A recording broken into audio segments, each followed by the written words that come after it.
This next person probably doesn't need an introduction because you probably already know him. You probably seen him, you heard of him, you seen his videos. Something y'all may not know is I went to high school with this guy, okay? When we talk about we come from nothing, that includes me, myself, and I, okay? I come from nothing too.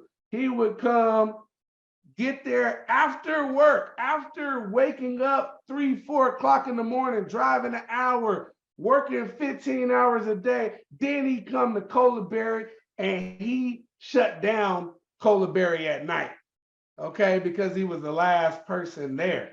Who better to, help lead this movement than somebody that really went through it like everybody that's going through hard, like he had it tough.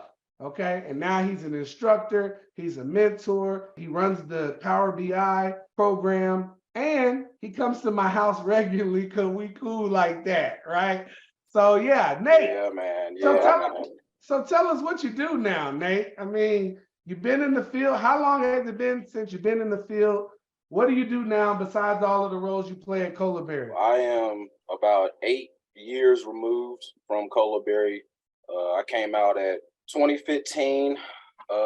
Came out as a BI developer. Personally, I was more focused on SSIS, but trying different projects, trying different tools, I ended up with Power BI. So currently I got about 3 jobs, 2 full-time and then 1 part-time. So technically I'm at work everywhere right now. So So, I mean, but you've been in this field, like you said, 8 years strong, teaching, working, and now you're able to do 3 jobs like it's nothing, right? yeah, so the journey, right? Everybody has to go through it. There was definitely ups and downs. It was a very emotional roller coaster.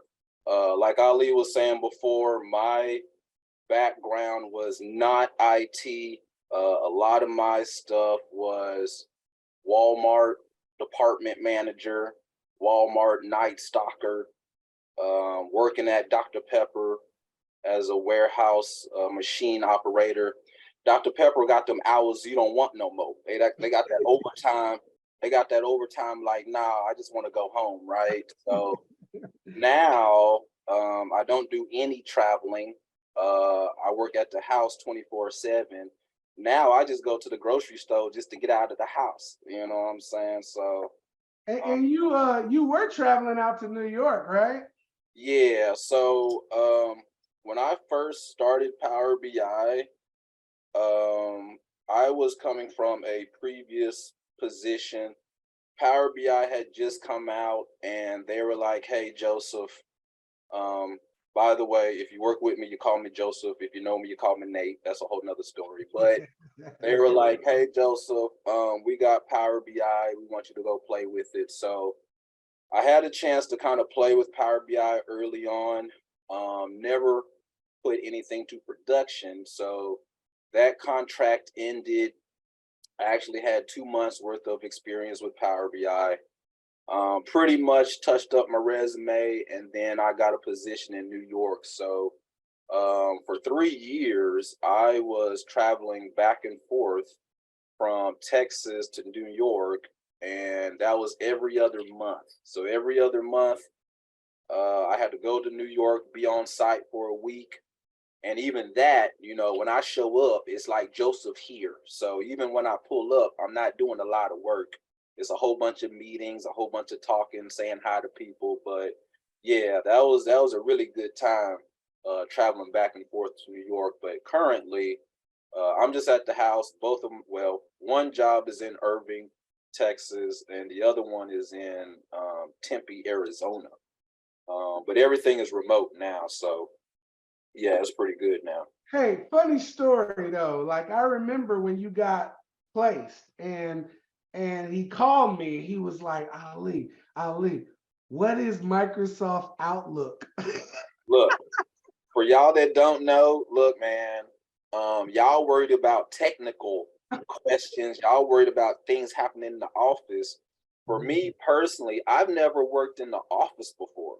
So, I'm worried about SQL, but then there's regular office stuff that I'm like, I know Yahoo, I know Gmail, but Outlook, no, no. So for at least about the first 2 weeks, I'm going up to the front desk and I'm like, "Hey, sweetie, I'm having challenges setting up a meeting.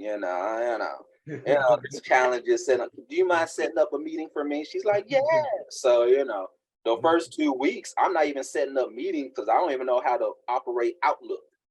So I'm literally how we talk about Google everything. I'm literally Googling how do you even operate Outlook. I don't know none about no meetings. I don't know nothing about setting stuff up. So yes, that did happen. All the perks of the office life was completely brand new to me. Say, So man, how has your life changed? I mean, from the type of money that you were making before to the type of money you're making now, like what type of change is that? I What, would what have does that look like? I'd have to put some I need to pull my calculator out for that. Um, it's not it ain't 3 times. It might be like 5, 8 times what I was making before uh, at Dr. Pepper. So yeah, I mean, at this point, obviously you can afford stuff, right? Take trips, all that good stuff. But really, I would say the transition from problems to challenges. That was not an easy transition for me. Everywhere that I worked at, the people that I hung out with, we all had problems. Working at Dr. Pepper, everybody looked like me. We used to have them conversations like, "Man, I'm gonna quit tomorrow." And then the next couple of minutes be like, "Hey, you gonna get that overtime?" "Yeah, yeah, bro. I'm gonna So I used to hang around them people, right? But after going through the program and getting some work experience, I tell my students, I'm like, "Look, man, to be honest, we really don't have problems. It's just challenges. And as soon as you overcome that and you understand that, it's just a challenge, it's just a task, take the emotion out of it, things get a lot easier. It's all a learning curve, all right? But around, I'm going to say, year 5 or so, that learning curve starts to flatten out, right? But you're always learning something new, but it's just a challenge. And every business has a similar challenge, but for me, transitioning from problems to a challenge, that's probably the biggest change. Anybody have any questions? I see a whole bunch of people laughing in the chat. I don't know what y'all laughing at. Y'all know how it gets down. I went through the same stuff that y'all. VPN. Yeah. What is a VPN? So you said that you were working in a warehouse, and I know how it works. Sometimes you get home real tired. Yeah.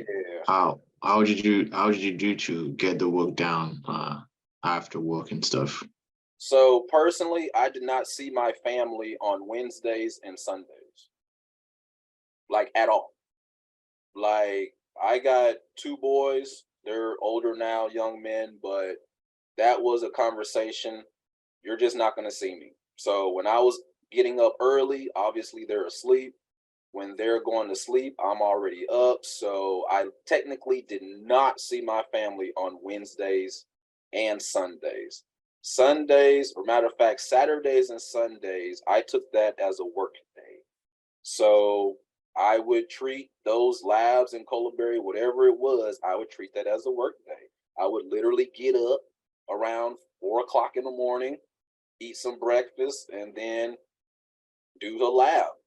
Watch a motivational video, get geeked up, right? I can do it. I can do it. I can do it. And then I'll go do a lab, right? And then take a 15-minute break, jump on it again, take a lunch, jump on it again, take another 15. So between Saturday and Sunday, I'm literally spending all day just hammering it out. But that only worked because I had a conversation with my family and I let them know ahead of time, look, I'm not going to see y'all on Wednesdays and Sundays. So yes, I opened up Colaberry several times and I closed Colaberry several times just because that's the only time that I was able to get stuff done.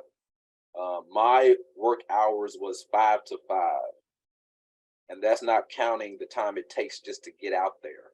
So that's 12 hours default of me working, and then tack on another 2 just for travel. So yeah, when I get to Colaberry after work, I'm smelling like straight Dr. Pepper and a pack of Black and Milds, right? So um, it's just what it was, and I'll just be up late hammering away. I got used to running off of 5 hours sleep.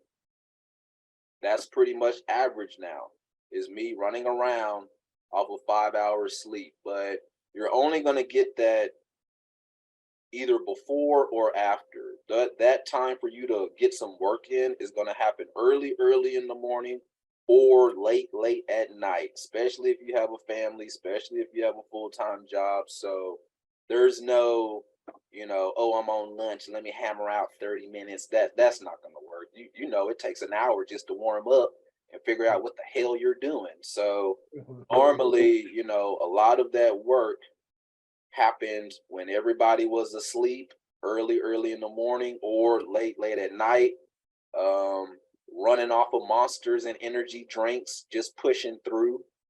But I just told everybody, look,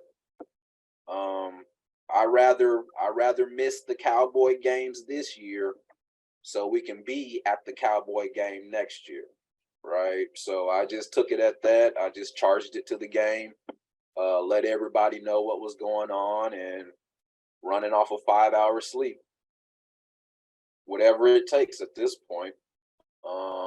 But the biggest days were Saturday and Sunday, and I took that as a work day. So it looks like Martin has a question. Have you ever have doubts about your skills after Colaberry when starting a new job? So it's an emotional roller coaster. All right. There's always going to be that. I don't know if it's going to be right or not. Look, the first 2 weeks, I personally felt like at any time the manager was just going to be like, I gotta go. Like I personally thought that I was just gonna get fired for whatever reason, but you adjust to that. All right. Obviously, the first couple of weeks are very stressful. You don't know what's going on. It's a learning curve. The thing is, though, we get paid to learn. So while you're stressing out and all those things are happening, you're on the clock and you're getting paid to stress out. You're getting paid to learn. So after a while, I mean, as far as doubting the skills, whatever you're doing, somebody has already did it before. You just got to figure out how they did it. So it's not really like I have to know everything. I'll tell them I don't know everything, but I do know how to Google, watch YouTube videos, reach out to the chat or whoever I need to talk to figure it out. So at first it was like worry, can I even do this or not? But after a while, it's like, I'll just figure it out. I don't know how I'm gonna figure it out, but I'll just figure it out. Use all your resources. And again, it's like, whatever you're doing, somebody has literally did it before you. We just got to figure out how they did it. How did you do it? And then copy what they did. So, how was your first interviews? So coming out of Colaberry, I was like very cocky, right? Like, you know how y'all be scared about store procedures? Well, I was scared about store procedures. I was worried that they're gonna ask me to do some type of weird wild loop, right? So for me to combat that, I would go to interviews with a small whiteboard, like a small whiteboard, and put it on the desk like, I dare you to ask me a question. Matter of fact, I want you to ask me a question about store procedures because I'm ready, right? So as far as interviews were concerned, I was pretty cocky, right? I'm going in there. First of all, I got my smart glasses on, so whenever I wear my glasses, everything sounds like I know everything, right? Like I'm really smart. So, and then I'm coming in with my whiteboard, and I might have had a shot or two before I started, but I guess I shouldn't say that on the call, but whatever it takes, right? I know if I start getting loose, then the Nate show about to come out. So, yeah, so for me personally, I didn't hit home runs on my first interview. I went on like probably 6 or 7 interviews, and the one that I got was 2 technical phone interviews. That's how I got my first position, 2 technical phone interviews. And I tell my students and other people that I work with, like, you shouldn't be missing technical interviews, right? Like, even if you don't know everything, for me personally, we still had the old office at Colaberry in Richardson. So we were in cubicles. So I personally had all my note cards around me while I'm on the phone interview. So if you ask me about a store procedure, I'm gonna be like, yes, and look at my note card. Let me tell you about a store procedure I created. So, whenever I did a technical interview, I literally had a section for SQL, a section for RS, a section for IS, and even if it's a video call, if you're giving me an interview right now and I do this, I'm not thinking. I'm literally looking at the answer right there. If I'm stretching and I'm like, oh, I'm not thinking or stretching. I'm looking at the answer right there. It's just you can't see, right? So whatever it takes. For me, I'm all about, the small stuff, the small tips, tricks, or whatever to get me over the hump, right? So. All right, Nate, you got us rolling. He could have his own show, but we got to wrap this thing up. But we appreciate everybody coming by. This has been another Good Life event, and you guys can see when you graduate Colaberry, your life changes. Okay, we're moving you over to the good life, but that don't come. Everybody got to go through the initiation. Okay, you're going through the initiation. It hurts, it's painful. But trust me when I say you are developing those skills you need to be successful and live your best life. All right, we out this thing. Have a good one. This has been another Good Life event.